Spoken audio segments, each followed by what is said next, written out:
Welcome back to the Gospel Sports Truth Podcast. I hope you guys have thoroughly enjoyed your week. This is the first week where the only show you get for the week is the flagship show. So I hope you guys have been waiting with bated breath on what myself and BK we're going to bring to the table today. I promise you that you will be entertained. You will ask yourself a few questions and you might blurt out a few answers in the car, in the office, wherever you may may happen to be tuning in. But I'm your Jose, the fantasy football fiend himself, and my guy along with me riding shotgun, BK Wins. How let the people? Hey y'all. So yeah, remember we are on YouTube at the Gospel STP.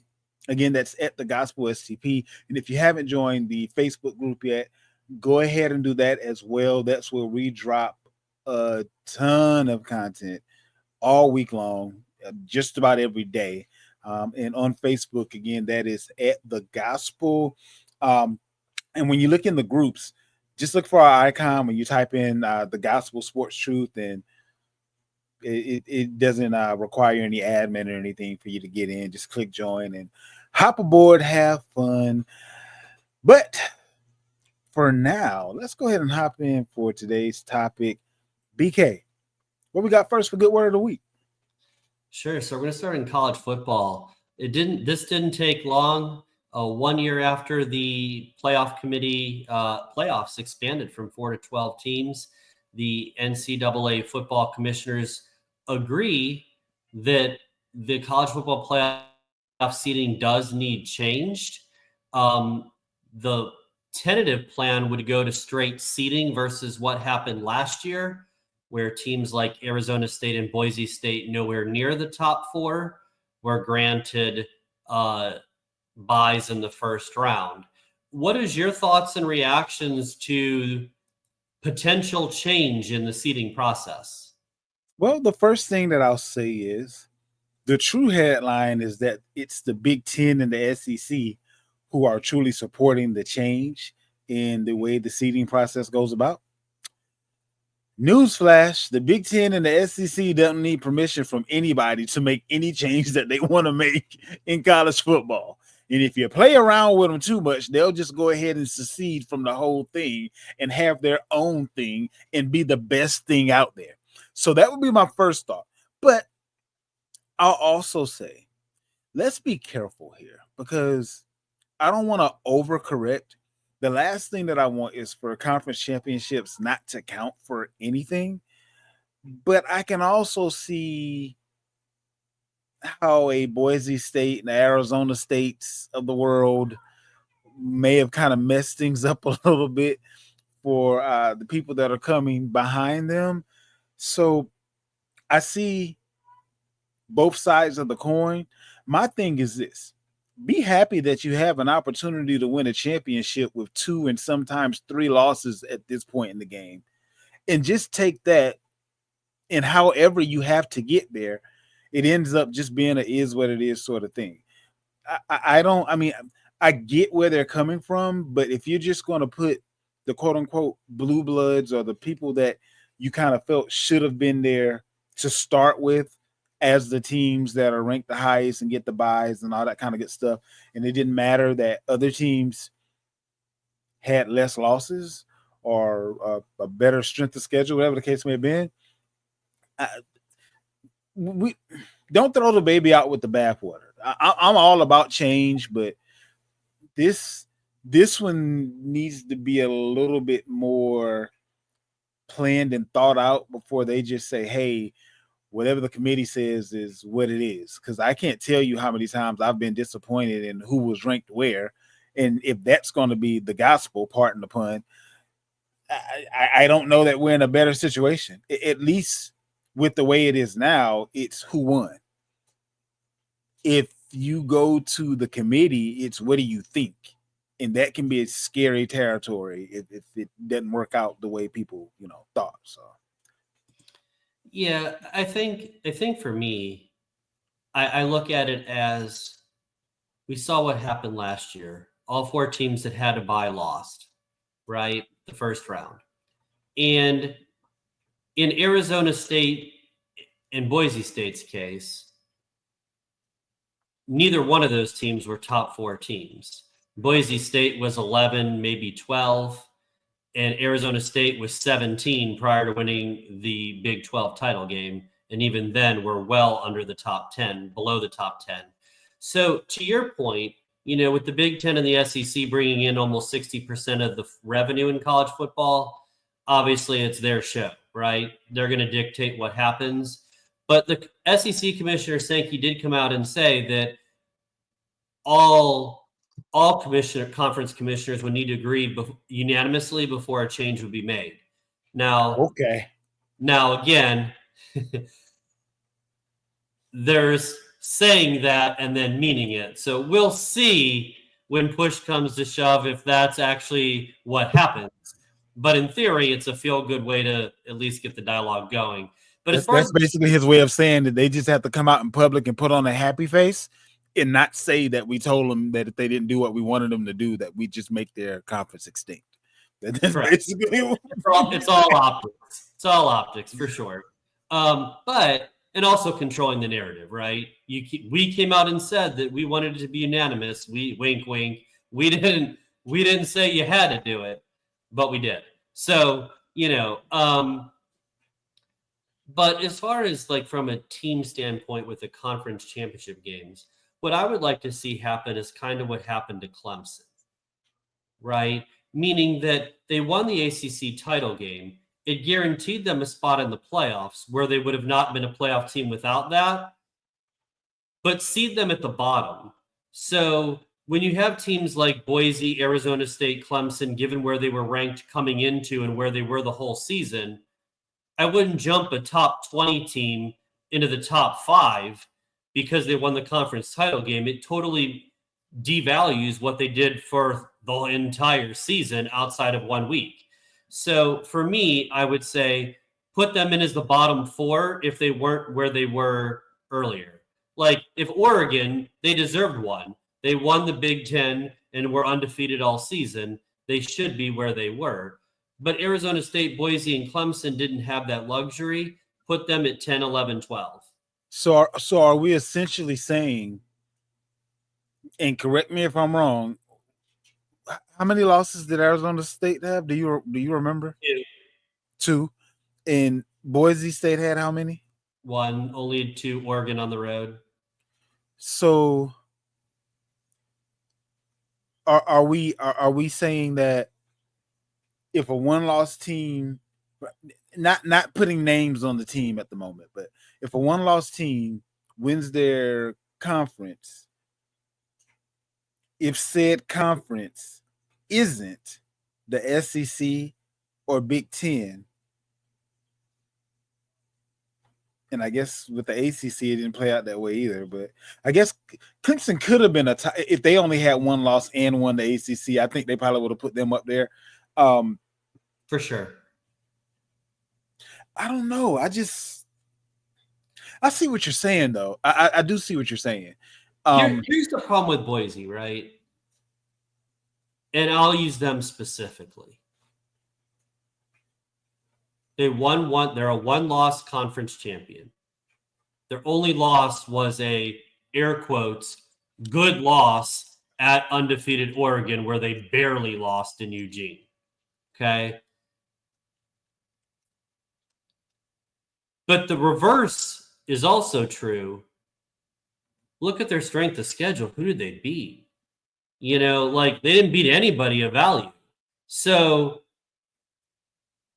I can't, when you play, and I'll use the example, right? And this is, how much I absolutely, and I don't use this word often, but how much I hate preseason rankings. It's the most ridiculous thing ever. And it's very self-serving. But in either case, because that's the landscape that we're in, look at how life was for Oklahoma now that they actually had to play meaningful games all year. You can't run through the Big 12 and only play Texas and maybe Kansas State. Like, they got filleted in the SEC. And you see that in the Big 10. Look how deep the Big Ten is. The Big Ten has a lot of quality teams. You point out Illinois all the time, right? And what they did to South Carolina. So these conferences, there's a reason why they're the two preeminent conferences in college football, because of the depth top to bottom. There are very few days off in those conferences versus you play in the Mountain West, right? Boise State can play their C game and run the table through 90% of those teams. So it's literally like comparing JV to varsity. I can't reward you for being JV in a varsity game. It just doesn't make sense. So here's my thing, though, BK.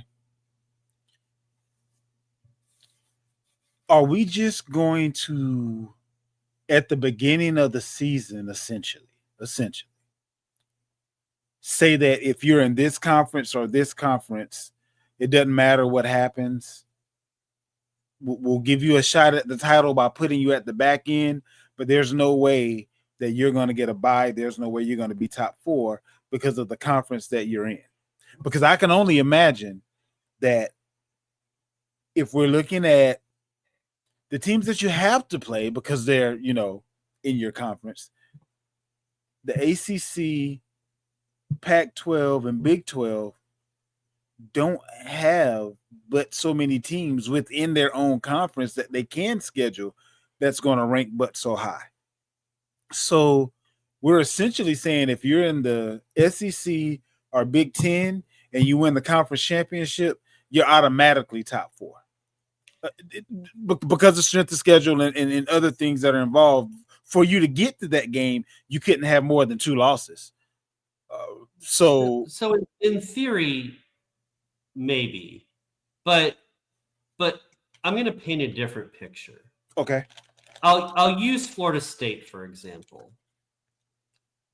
When Clemson, for most of the last 10 years, they've been really good. Yeah. And Florida State has played their opening game against teams like Alabama and really, really good teams to open their season. And Miami's better now. Now, I'm not going to utter the words Miami is back because they still play a cover 0 on defense. However, they are much improved. So with Clemson being Clemson, and in my analogy, Florida State having to play Clemson in Miami and playing a Bama or some other, or a Georgia, because they, teams like that, if they play them in non-conference to start the year, and Florida gets back to being decent, because for a long time they were good under Meyer and Spurrier. So Florida's back to relevance. And I know I'm doing some what ifs here, but what I'm saying is Florida State or Clemson, if it's reversed and they do the same thing, they could play 4 or 5 key games and the strength of schedule would be enough to get them there. Boise State, the problem for them, and this is where their issue is,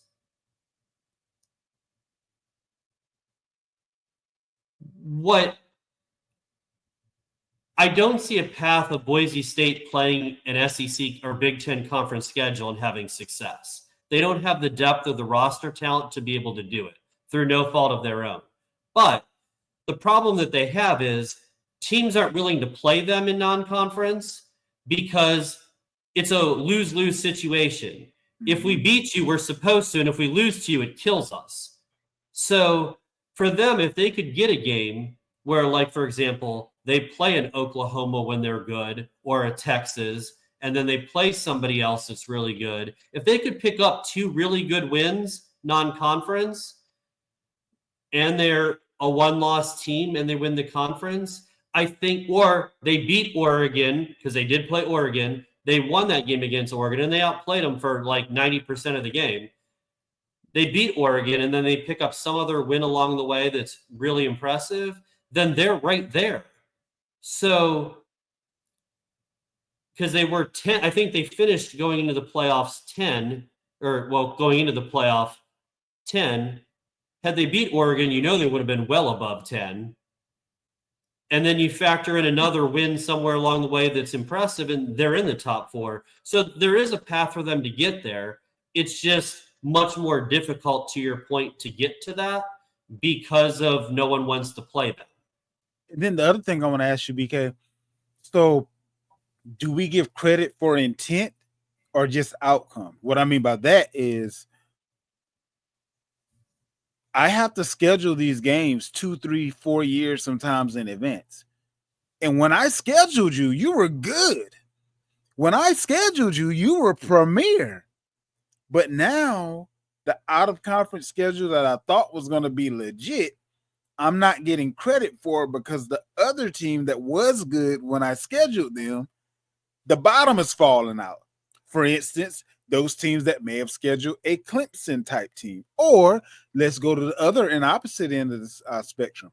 What if I scheduled SMU and based on your preconceived notions, one of BK's again pet peeves, preseason rankings, I don't get the credit if I beat a SMU who may have actually been playing better than someone that got more credit for a win against a team that was just perennially decent but wasn't good this year. Like, there's so many gray areas that things can kind of go awry that I don't want it to be much more because this is what I think. Like, something has to be said for leaving it on the field.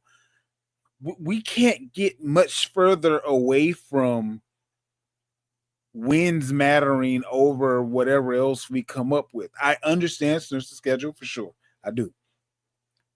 I understand out of conference schedule for sure. I do. But I just kind of feel like we're about to create this monster where the two best teams in the Big Ten and the two best teams in the SEC, and then a few sporadic teams here and there, maybe depending on the year, a team, the two best teams in the ACC, because they are still, humble opinion, the third best conference in any given year. But open it up some. I wouldn't even be mad if you put the go to 14 and let the last two teams be the teams that won D1. I don't care. Like, this is college. BK, you say all the time that it's more based on emotion and the win one for the Gipper than any other sport. We have to give room for upsets. As you said, okay, Oregon was ranked what? 1. And what happened to them in their first round? They lost. Okay. So if we're going to use a specific argument for Arizona State and Boise State, well, the same thing happened to the team that most people agreed should have been number one. So you another BKism. Just be consistent. That's all I'm saying. You can't use one argument for the teams that we feel are less than or aren't blue chip, but the same thing happened on the opposite end of the spectrum, but we reason that away. I think ultimately what you're going to see is you're going to see two big super conferences, and they're going to have their own invitational. It'll be a college football invitational, and they'll split. So the Boise's will no longer play for the national title as we know it. And they'll play in some other playoff bracket where you'll see like Big 10, Big 12, SEC, and ACC will merge into two super conferences, not today or tomorrow or next year. But ultimately, that's the landscape of how it'll work because of revenue. And it'll be those two conferences, and they'll have their own playoff. All right, BK, pipe dream. Okay, you ready for this? I'm ready. Get rid of rankings. For this. Get rid of rankings. Super conferences, but only allow the teams in the super conference that you feel are worthy of the win or the loss standing on its own. If we got to have a calculus session to figure out how you figured out who was better and worse, don't add that team or those teams. Let the super conference only be super teams. Let the wins and losses decide what happens and let the chips fall where they may. And then let the teams that you aren't going to give a fair shot anyway only go against each other so that they all indubitably get a fair shot. Pipe dream, no, it's never going to happen. Just throwing it out there. What we got up next? All right, moving along here. So, big news in baseball today. The MLB and ESPN have mutually agreed to end their national TV deal after the upcoming 2025 season. MLB cited minimal coverage on the network. What's your reaction to this breaking news today? Par for the course. Baseball is losing fans. Now, look, not only fans, but viewership. Meanwhile, to the chagrin of folks like BK and Young Vander, the WNBA is adding expansion teams. And they're having new investors with deep pockets say, hey, I want to get in right now while the getting's good. Just throwing that out there. But I believe that ESPN in its infinite wisdom isn't pay. It's a NFLism. I'm not going to pay you for what you've done. This contract is about what I believe you will do. MLB feels they're going to do certain numbers that ESPN is saying, I don't see you going in that direction, and I'm not going to outbid whomever else may only have access to you. So it makes sense to me. Baseball went from America's pastime to America's afterthought, in which it's still huge. Don't hear what I'm not saying. But it used to be the sport, the number one sport. It's number 3 now and fighting at number 3 for viewership.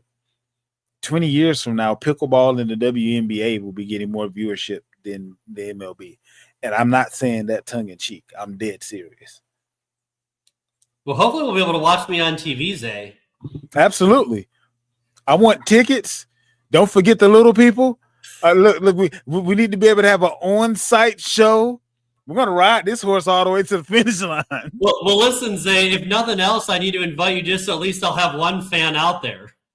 Even though I'll get you the ticket and you'll still boo me, but at least I'll have in theory a fan out there. That's because I know you, BK. You have that MJ in you. If I boo you, it'll be like Spike Lee picking on Jordan and then turn around and see what he's going to do after he starts getting trolled out there. So I still have your best interest at heart, BK, okay?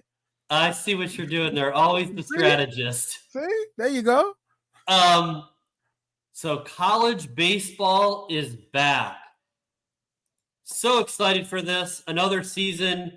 I'm excited because in Carolina, we have a new head coach, Paul Manieri, the LSU legendary coach. So excited to have him here. Had no idea what to expect for this team. And I know we're in the non-conference part of the year where you're playing literally, nobodies. But at the end of the day, you still got to line them up and get your practice for conference play. And, they're off to a 5-0 start. They host Milwaukee. It's going to be a frigid series at Ray Tanner Field at Founders Park this weekend. Will Carolina continue its winning ways? And what do you think about the Gamecocks through 5 games? Well, Carolina's on a 5-game streak, and they're about to have a 3-game set with Milwaukee. Here's the issue for Milwaukee, or here's the advantage for South Carolina, however you want to look at it. Pitching matters. All 3 starting pitchers, Dylan Eskew, Matthew Becker, and Jake McCoy, struck out 9 batters in 5 innings. Again, this was against Sacred Heart, which is basically like school for the blind, so I get it. Don't hear what I'm not saying. But Milwaukee, if Sacred Heart is school for the blind, Milwaukee is like school for the deaf with gifted hand sign, like different. Like, I was waiting to see where you were going to go with this. It's school for the deaf, but gifted. It's as far as his email address is. No, just kidding. They have their specialties, but the Horizon League just isn't that good of a league. So pitching is going to be an issue. The batting is going to be an issue. In a nutshell, good luck to Milwaukee because it doesn't look good on paper for you. I'll put it that way. But baseball is one of those sports where things can just go weirdly quickly.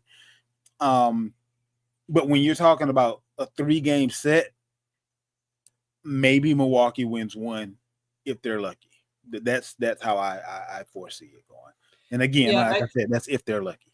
yeah, I think that's fair. So what I feel bad for Milwaukee is, part of the reason why they play these games is to get away from the cold from the north.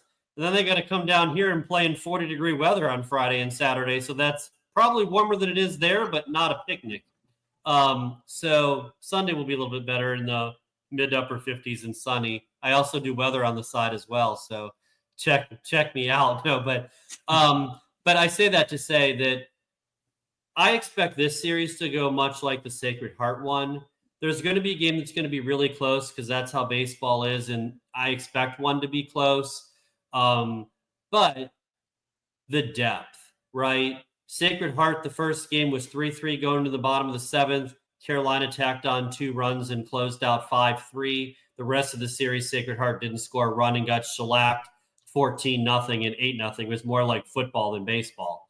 So I say that to say that the depth is, and the pitching depth is what's going to be the problem is how many quality starters does Milwaukee realistically have over a 3-game set? They might have a really good reliever, maybe 2, and maybe 1 good starter, and that's about it. So once you get through those 3 at any point, then you're in trouble. And I think that's the balance, like you were saying. I think that's the problem. I expect Carolina to, even though in baseball you never expect a sweep, I'm a greedy you-know-what. I expect a sweep. We should be 8-0 after this series. I didn't want to jinx Carolina, so I didn't call for the sweep. I kind of feel like that's going to happen, but you give every team the respect of saying, any given Saturday, Friday, Sunday, however this works out. What we got up next, BK? Last but not least, wrapping up the good word of the week. Little hockey for you, for your hockey fans out there. Huge matchup in tonight's Nations final.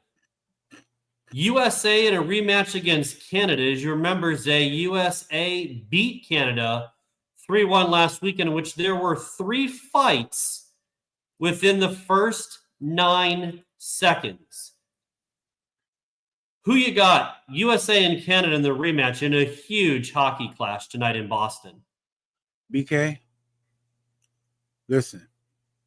Can you hear me? I hear you.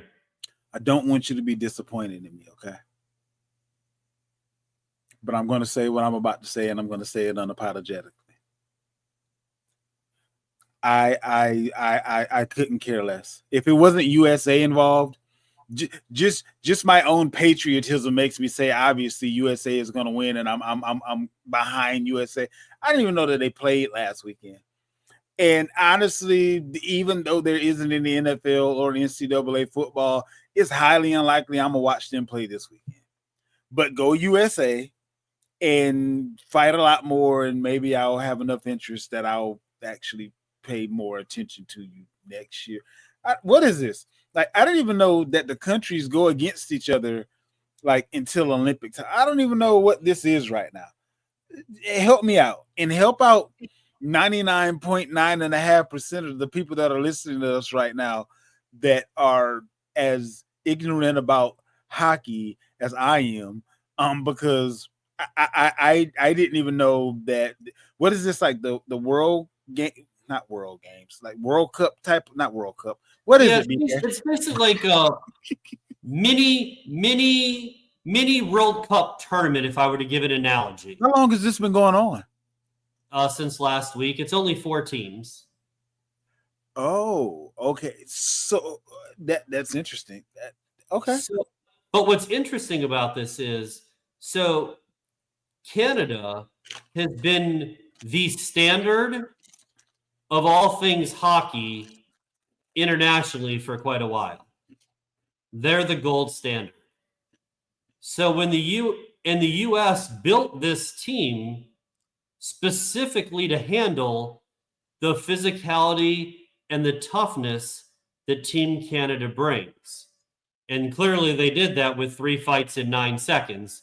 But I say that to say that this is a huge deal for Canada because, for lack of a better word, they're the international power. They're supposed to win this. This is a huge deal if they don't deliver. The fact that they lost already to the U.S. was telling. If they lose both and the cup final, that's even worse for them. So they play each other 3 times? No, this is the second time. They played once last Saturday, 3-1 U.S. This is now they're playing for the cup finals tonight. It's done after tonight. Gotcha. Oh, okay. Okay. BK, it's the gospel. I'm always tell the truth. Not on my radar.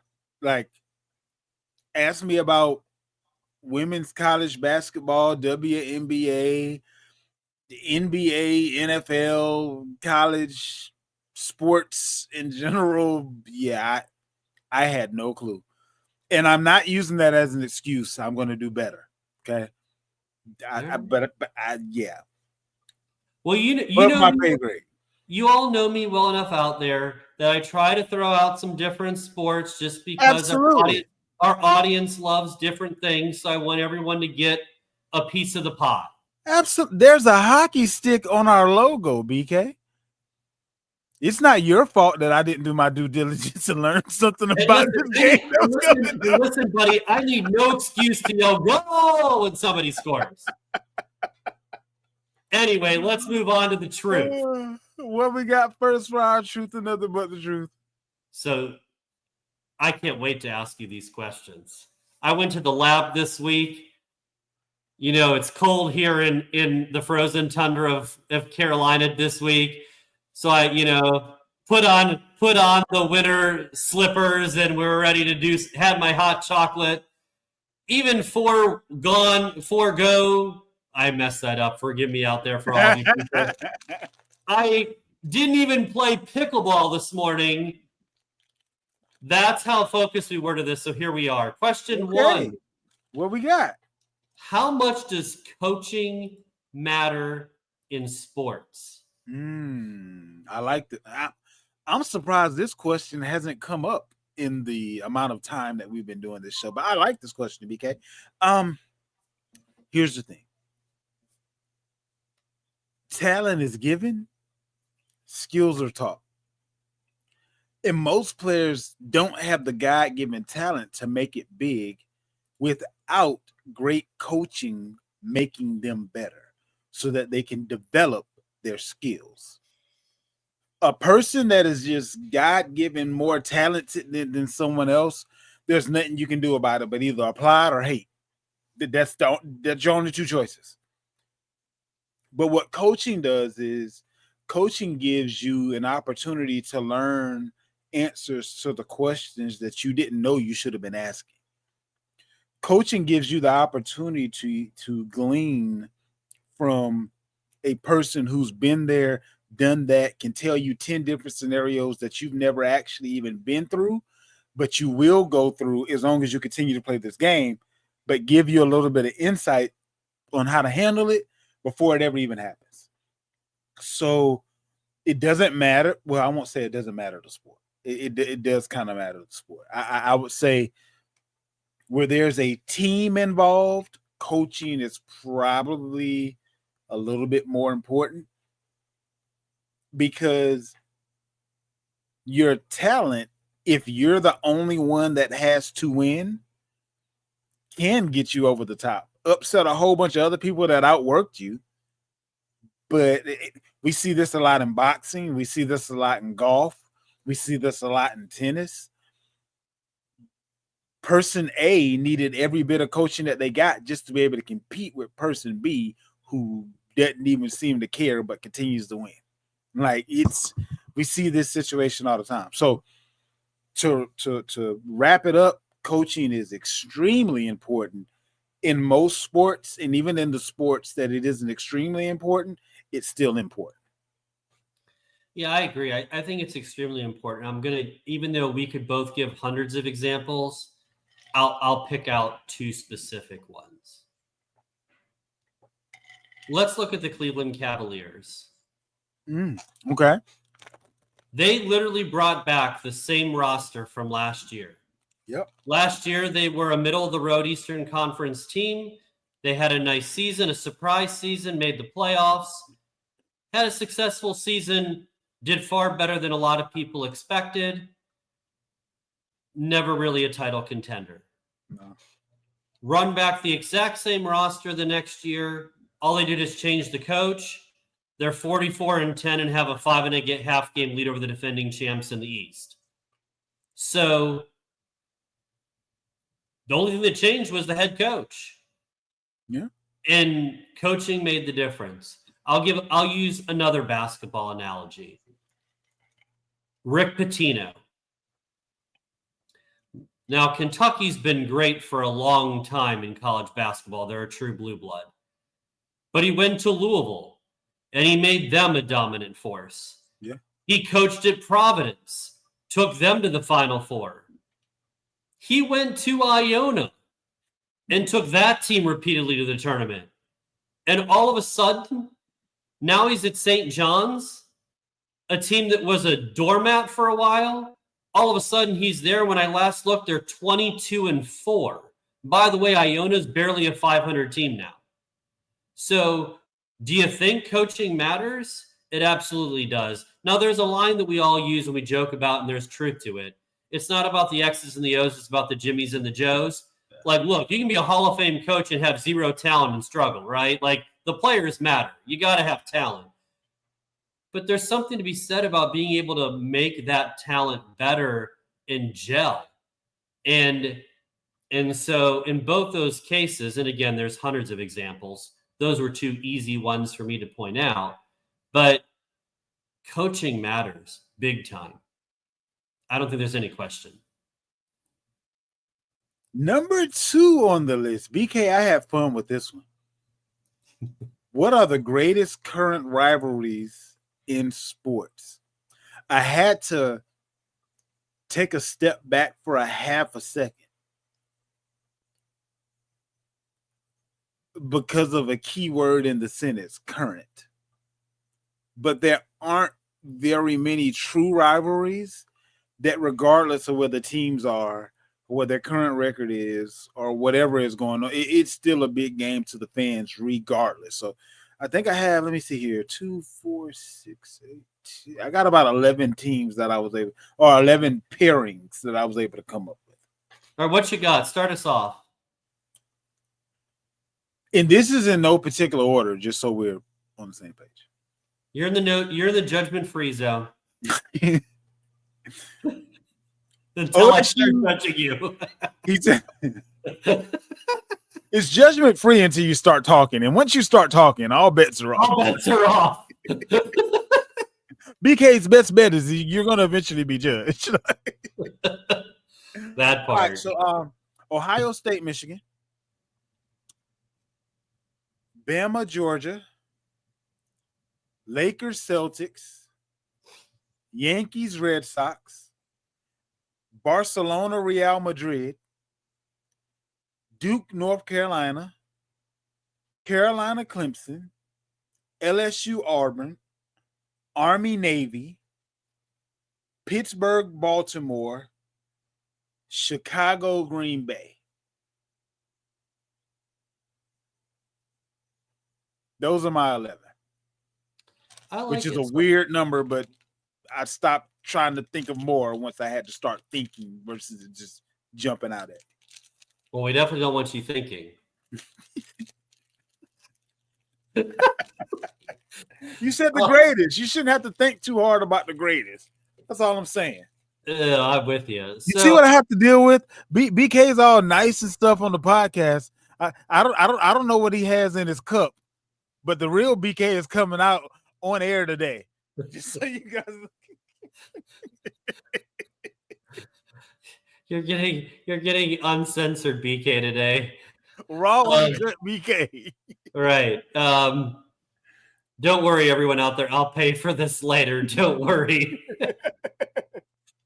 This might be the last time you see me, so enjoy it now. But all joking aside, as he's typing up my pink slip as we speak. So, but I say all that to say that I agree with a lot of them. I think some of the big ones, obviously, Ohio State, Michigan, Carolina, Duke. I'd throw in Texas, Oklahoma. Yeah, You nailed Bama, Auburn. I also think the Civil War. I'm sorry. I meant Bama Auburn, not LSU Auburn. I'm sorry. No pressure. And then the Civil War, the Ducks and the Beavers, Oregon State. That is a nasty rivalry still. And what's the Florida one? Is it Florida State, Florida, or is it Florida State, Florida?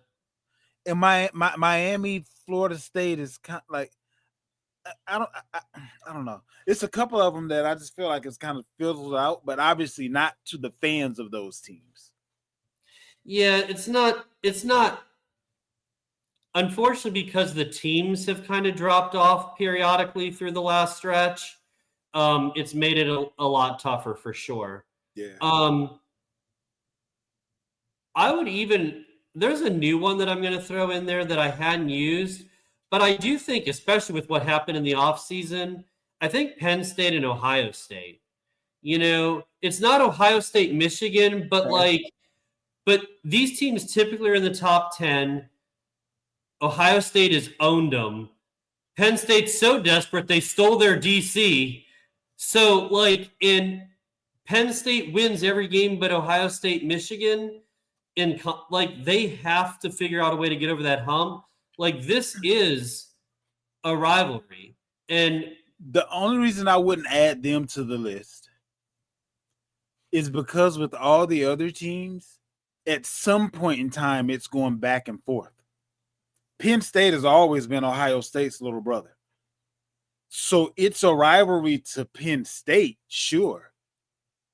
It's just another game on the schedule to Ohio State because we never lose to them. Yeah, I think that's fair, and I thought about that too. I think the parallel that I would use, though, is think about what Ohio State did to Michigan, right? Before the 4-game losing streak, it was 15 out of 16. Correct. So, and people were talking, is it really a rivalry anymore? Because if you look prior to that, it was going back and forth. There's always been, the tide turning in one way or the other, but it always goes back the other direction eventually. The tide has never turned Penn State's way. So it's like if a boxer goes up against a guy several times but never lost to them, I can understand why you hate me, but I'm not really thinking about you if I'm the one that's been winning all those games. I completely get why you hate my guts. You're an afterthought. Penn State fans, his email address is. I'm just saying, that's the way it works. I don't care what sport you're talking about. If you're the team that gets spanked every year, you feel some kind of way when you're coming up against that team. That other team ain't thinking about you. I will add one other soccer rivalry, which is Man City and Man U in the Premier League. It's not as big as Barcelona in Real Madrid, but I mean, in the Premier League, that thing is huge. So I would say I would add that one in there. But yeah, I think we did a good job of knocking out the rivalries. Wait, you know what's not in there? What? And I'm going to lean on you to add it. There's not a single hockey one in there. So, greatest hockey rivalry today? Well, I won't say today. Current, I can stretch a little bit, if that makes sense. And I'm going to go Penguins Capitals. Not that both teams are really good right now, but when hockey was at its seemingly the height. It was in those teams where each other's throats. So for most novice watchers, that may only watch come playoff time, those are two teams that they're going to recognize, and they know if those two teams go up against each other, it's going to be some smoke. I think that's a great question, and for me, why I left it off is because going back to your point earlier about Penn State, Ohio State, there's been a big. I think a changing. I think there's been a changing of the guard. Like for 25 years, the Red Wings were really good. The Blackhawks were really good. Like the Pens were dominant, and now it's like none of those teams are really anything to leave home for. So I just the Bruins and the Maple Leafs are there. But I just think so much has changed. No, I definitely think Florida and Tampa is a rivalry. They hate each other. So but I don't think it's a moving target, is I guess what I'm trying to say. I'm good with that.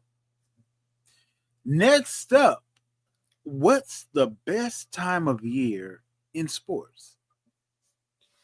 So I'm going to smirk here, and I'm going to steal a play out of the day playbook because I have an honorable mention. Okay, let's hear it. So my honorable mention is the season we just went through, which was when the college football playoffs and the NFL playoffs are going at the same time. Nothing better than playoff football, except for me, my favorite time of the year is March Madness. And the reason why I love it is because, to your point, Zay, about how you'd like college football to be if you had your wishes, Cinderella happens. Kent State can make the Elite Eight. George Mason can make the Final Four. Things can happen. And so I think that's the great thing about college basketball is you're one bad shooting half from your season being over.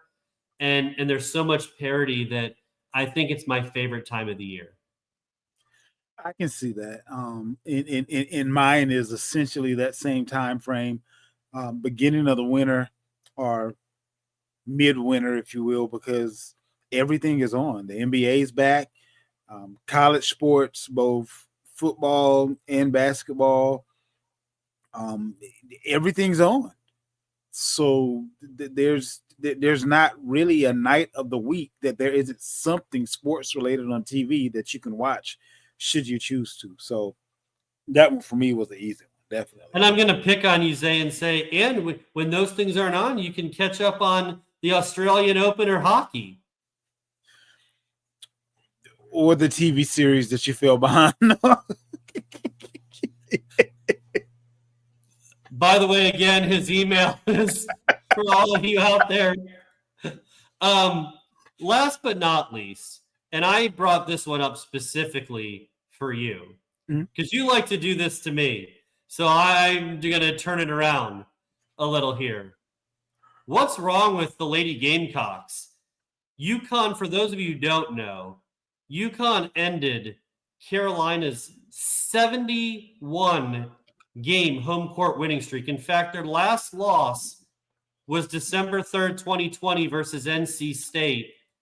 As you all know, the Huskies crushed the Gamecocks 87-58 in Columbia. What happened? So there's something that you have to take into account. Okay? We know Don Staley is an amazing coach, but Don's going to have to do something that she hasn't had to do in her tenure thus far at South Carolina. She's going to have to play a different style of ball. The reason she's going to have to play a different style of ball is because pretty much for the entire time that she's been there, there's been a dominant big in the middle who could defend. if not Asia Wilson, Aaliyah Boston. Like there's just been some next level, probably going to be one of the best at the next level centers, power forwards, or both. What we're seeing now is South Carolina's getting eaten alive in the paint. When they lost against UCLA, when they lost against UConn, when they lost against Texas, it was the same game plan. Keep feeding the paint because they can't stop us and they're going to get in foul trouble. Once they get in foul trouble, the little people that they try to send in there, we're just going to bogart them and keep putting up layups. The strategy is out there. The playbook is out there on how to beat this Carolina team. So what Don Staley is going to have to do is allow them to play run and gun basketball, which they've never done before because they could set up the plays to go into the post. They don't have that person there. They're going to have to get out. They're going to have to be fast. They're going to have to use their guards to get the ball. Here's the thing, too. It happens on both ends of the floor. They can't score in the post and they can't defend the post. So the only thing you're going to be able to do is go small and be faster than the bigs that they have in the game. That's your only way that you're going to be able to win this tournament that's coming up, because you're just not going to be able to defend the paint. So you're going to have to be faster than everybody else on the court. That's been the thing that I've seen that's kind of stood out the most to me. No, I think that's spot on. So, I mean, look, and for the record, we record this on Thursday night. It will get released on Friday morning. So Carolina did play Arkansas earlier tonight. I don't know if they won or lost or the outcome. They spanked them. All right. So I'll update the record after the win tonight. Carolina now 24-3. So I say that to say the sky's not falling, right? At 24-3, ranked number 6, you're doing okay. From a betting standpoint, after the UConn win, UConn for the first time all season, Carolina is no longer the betting favorite. UConn is to win the national title. Carolina jumped down to 2 for whatever that's worth. I don't really put much stock into it at this moment, but there's those that would at this point. I think it's too early, especially with injuries and whatever. You never know what might happen. But I say that especially to a UConn team who's been just stung by injuries, especially Paige Beckers and some other and Fudd as well. So they've had some injuries to key players. So who knows? Not that I'm speaking that into existence, but it's just been a fact of it's been their story. So I think the thing that's surprising to me is not that Carolina lost. It's because, again, you're playing a very good UConn team, right? It's not like both teams are really good. It's not that they lost to an unranked team that was winless or something. But when you lose by 30 at home, that raises flags, and they were non-competitive in that game. Like, that thing was done after a quarter. So, and for sure done at halftime. So I say that to say that when you scored the least amount of points you've scored in quite a long time, and you've given up the most points you've ever had in the Don Staley era, you outlined perfectly what they need to do, so I won't spend any more time on that. The thing that I will say is Coach Staley's proven time and time again when these things problems have arose, she's a problem solver. She'll figure it out. She's proven. I've said this before. She's the second best women's basketball coach in college basketball. I mean, with 11 titles, you still got to put Gino number 1. I don't think even though they haven't won as much lately because of Dawn and the Carolina, but you win 11, you're still number 1. I don't. No argument there. But I mean, Staley's 2. And so she's an all-time great already. Yeah. She'll figure it out. Your assessment of how they're going to do it is, I think, what they will do. But I do trust and believe that they'll figure it out between now and March. The thing that surprises me is, and I never thought that I would say this against the better teams, but they're going to have to get back to playing better defense. More ball pressure, put pressure on the ball, force them into tough contested twos, but also figure out a way to guard the paint, to your point. So you're basically, I know this is kind of a big ask, but you're basically trying to shut down the three-point game and shut down touches in the paint and force them to take contested twos. The more often you can do that, the better it is for their advantage, and we'll see how it goes the rest of the year. But again, at 24-3, I think they'll be just fine, but it is concerning, the recent trends. BK, it is that time of the show where we get to reveal a little bit about ourselves. Top 5 all time of something. What do we got today? The top 5 things that I would tell my younger self. This might just be interesting. What you got, number 1? Well, number 5, excuse me. Before we begin, I have some honorable mentions. Okay. Actions speak louder than words. And never take anyone or anything for granted. Okay. Because it's easy to do that, especially when you're younger. I can see it. My number 5, always stay true to yourself. It's hard to do that when you're a lot younger because of peer pressure and will I get judged and what will people say? And, people really, even though we say, don't let others determine your own self-worth, it's a lot easier said than done. So that would be my number 5. How about you? Number 5 for me, find your passion and perfect it. I don't care what you truly love to do. If you perfect what you love, you'll spend a lifetime not wishing and hoping that you didn't have to go to work or that you didn't have to do whatever it is that you do to make money. So figure out what it is you love, get really good at it, and just do that to make money. That's what I would tell myself. No, I love it. That's a really good one. What you got? Number 4. Nothing worth having comes easy. Okay.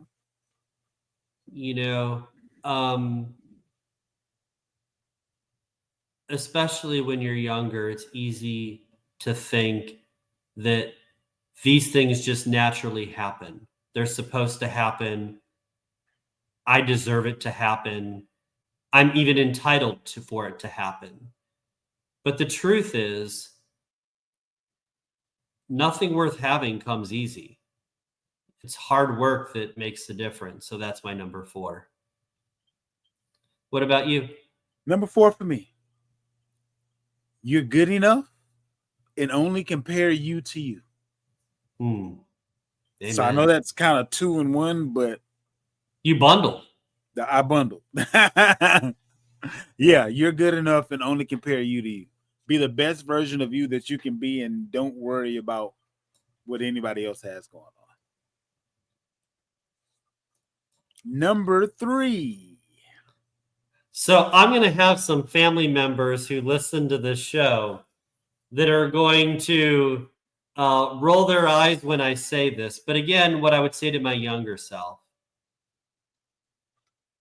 Selectively, I'm good at this, but at certain subjects, not. But patience is a virtue. And when it comes to certain things, I have a lot of patience. In most things, not so much. And so, I want what I want yesterday. And unfortunately, it doesn't work like that. There's a process. And what they say, good things come to those who wait. So, yeah, being patient and the value of it. So, number 3 for me, 4 simple words: Google, Netflix, Tesla, Bitcoin.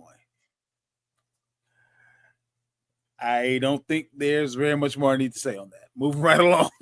You got it, number 2. Number 2, no risk, no reward.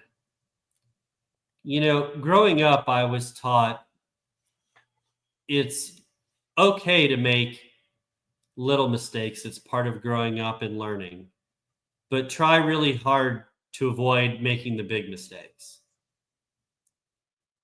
And while that's terrific advice and has served me well, the one, if there is a downside to that advice, is I've been less likely to take big risks because of that message. So, and while I, started my own business in my 20s, which is a risk, right? And there was a huge reward for that. And I moved south knowing nobody but my brother, and that's a big risk, right? You move states. So it's not that I've been risk avoidant, but I've witnessed a lot of friends take much bigger chances a lot more often than I have. And so it's the one thing is, don't be afraid. You can figure it out if things go bad. That's very interesting, BK. Because my number 2, take your biggest risks while you're young. You got plenty of time to recover if you need to. Because sometimes the biggest risk is going to give you that biggest reward. And the time to not play it so close to the vest is when you're not supposed to have much of anything anyway. Who cares if you screwed it up? You tried. You can mark that off of your list as the way to go about doing it, even if you attempt the same goal but in a different manner. And I'm actually going to throw in an honorable mention. You're never too old to take the risk. A lot of people who achieved their greatest success, it wasn't until after the time that most people achieved success in that arena after they were past that particular age or stage. So if it's what you want, like, we only get one time to go around in this thing. So if it's what you want, like, really when it gets down to the brass taxes of it, there really isn't that much to lose if you're going after your dream. Like, there really isn't. If you have to move into a smaller house than the one that you live in, maybe you aren't even living in your own house at all anymore, and you're renting someone else's, or you're moving back in with mom and dad. Well, guess what? You can mark off the list what it is that got you there, or improve and go for another opportunity at it. But the last thing that I want when it's all said and done is to be able to say that I didn't make the attempt. So yeah, that's where I'm at with that one. Number 1, what you got? There is nothing more important than love. I like it. This is true. Some people do find that out a little, I won't say too late. It's never too late, but later than they should or could.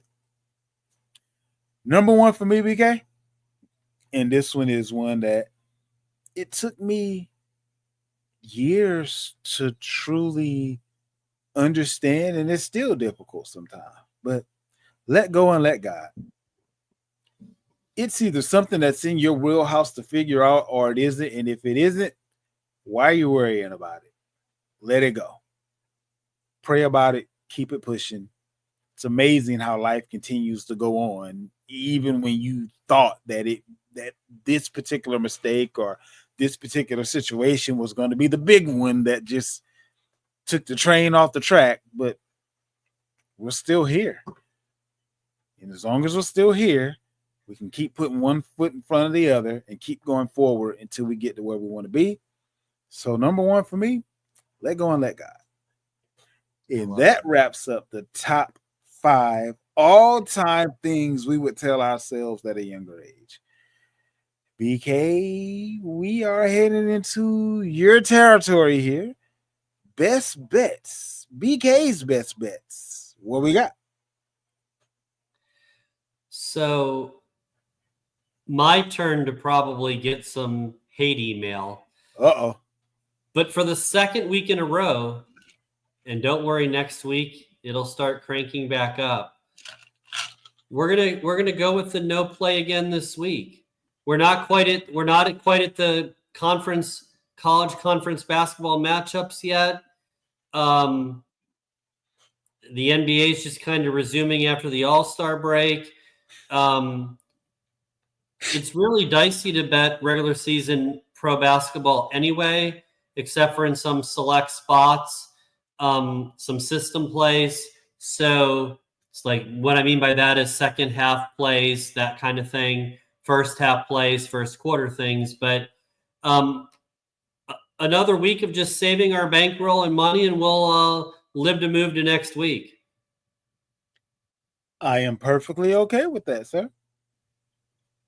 And to end the show, can't miss weekly rants. You want to go first? You want me to go first? I'll go first this week. All righty. So let's talk about something in college basketball called net rankings. What are net rankings, you ask? Well, here's what they are. It's a formula that the college basketball committee uses the selection committee uses criteria to select teams for the tournament. The criteria in the net rankings are margin of victory, strength of schedule, location of the game. Those are the 3 big criteria to that. And obviously the outcome, right? Did you win or did you lose? So I'm going to point out a significant flaw in the net rankings. Now, for those of you who haven't watched college basketball this year, A, shame on you. But B,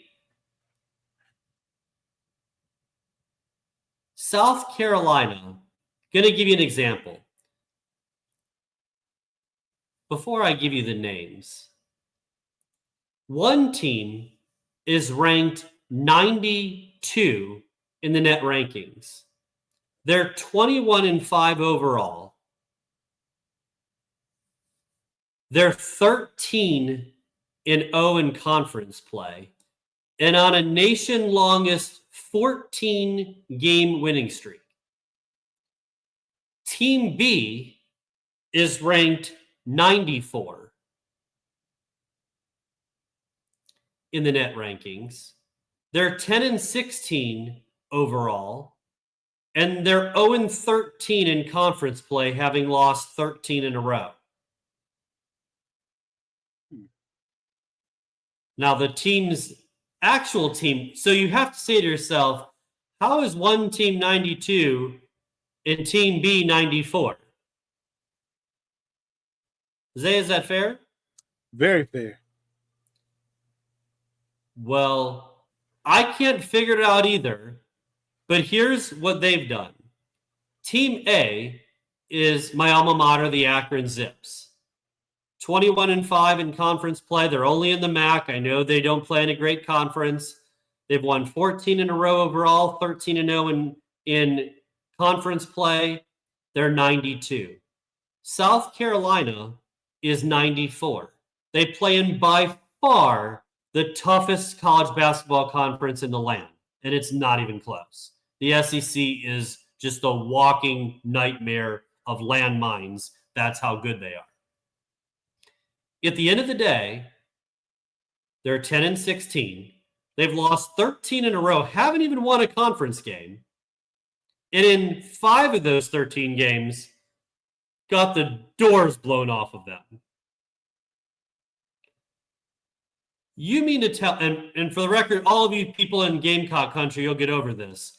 I can assure you, if Akron played Carolina, Akron would beat them without any problem. That being said, This is why the net rankings are garbage. Because at the end of the day, yes, your strength of schedule is way tougher than Akron. Nobody will dispute that. But isn't the most important thing when you're keeping tracks of wins and losses is did you win or did you lose? Now, if South Carolina was 5-8 with their strength of schedule, I might feel differently. But when you got one team that's perfect and one team that's winless, you can't tell me they're the same. Yeah. Please, we fixed the playoff committee. We're fixing the seedings. We fixed many of problems, you and I say on this show. I'm adding, we're trying to fix replay, all kinds of problems in the college sports. We've abolished the NCAA in prior shows. At the end of the day, please fix these net rankings. It's absolutely an embarrassment. And as you say all the time, Zay, do better. And that's the truth. Well, there's another sport that needs to do a little bit better, or at least explain to me the thought process behind this faux pas. Why does the NFL wait somewhere in the neighborhood of 3 months for their draft? Unlike just about any other sport, most other sports, the season is over, the draft is almost immediate. And then we go into this process of overanalyzing the underwear Olympics instead of looking at the film of these people actually playing football for the last 3 or 4 years. They fall down or shoot up the draft board based on numbers in situations that aren't like real football.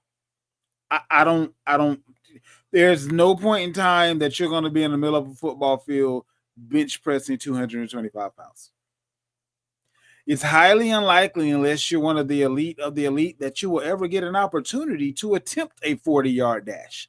If you got a 40-yard dash in, that means that you got past a all-out blitz and you only had to get past one line of defenders and then you were off to the races. Like what they're judging is not football. So why are we putting that much stock into it, other than the fact that it's so far removed from the time that we finished watching football, college football or pro, that we feel like there's other criteria that have nothing to do with football that we need to judge to decide whether or not you're going to be good at the job of playing football. I don't understand it. And it just doesn't make sense. Like, you could really keep the ball rolling, keep the interest high. Like, there could, if you went from Super Bowl to opening free agency the day after the Super Bowl, leaving free agency open, obviously, the entire offseason, but after 2-3 weeks, draft. Fill in the holes on the teams with the draft, then go back to your free agents. But it would be much more fair to the kids that put in all that time and effort over a 3 or 4 year time span that you're going to tear down over them having to prepare a completely different skill set. Because again, this is not playing football. They literally had to stop practicing and improving on what it is they're about to do with their life so they can do this fake Olympic Games thing that we've fallen in love with. And I just don't understand. I don't get it. I don't know. So I agree. I agree with you wholeheartedly on that. Although I do have a theory why they extend it so far. I think they want to give the Bears, Giants, and Jets every opportunity to figure out how to draft properly. So they're like, if we give you 3 months, you'll have no excuses. No, but that's the thing. A lot of these teams would draft better if they just went with the guys that played better instead of getting cute. Who played better football? I want that guy. Make it. You're outsmarting yourself. You're looking at everything possible. Let's give this football player an interview. What? Like, most of them didn't major in being smart in college. Their major was football. Look at the grades that they got in that class. I don't. Wait, they went to class? Long enough to at least be able to play football. There are only certain positions that if you're not playing quarterback, I really don't care how smart you are. I'm sorry.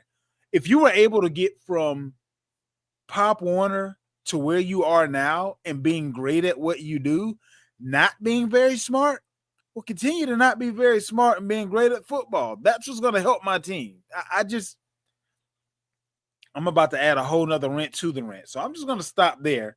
But I just don't understand why football isn't the most important thing when you're hiring someone to play football. Well said.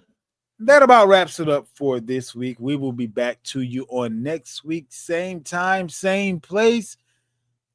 If you join the Facebook group, shoot us a couple of DMs. Maybe there's a couple of topics that you want us to discuss. Maybe there's a couple of topics that we put out in the Facebook group that you've commented on, but you want to hear us go into a little bit more detail on why we feel the way we do, whatever that may look like.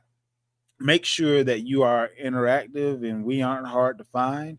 Again, we are on YouTube at The Gospel STP, again at The Gospel STP, and on Facebook as The Gospel Sports Truth Facebook group. We're done for this evening. We will see you on next week. And remember, always tell the truth. And nothing but the truth. We out. Later, y'all.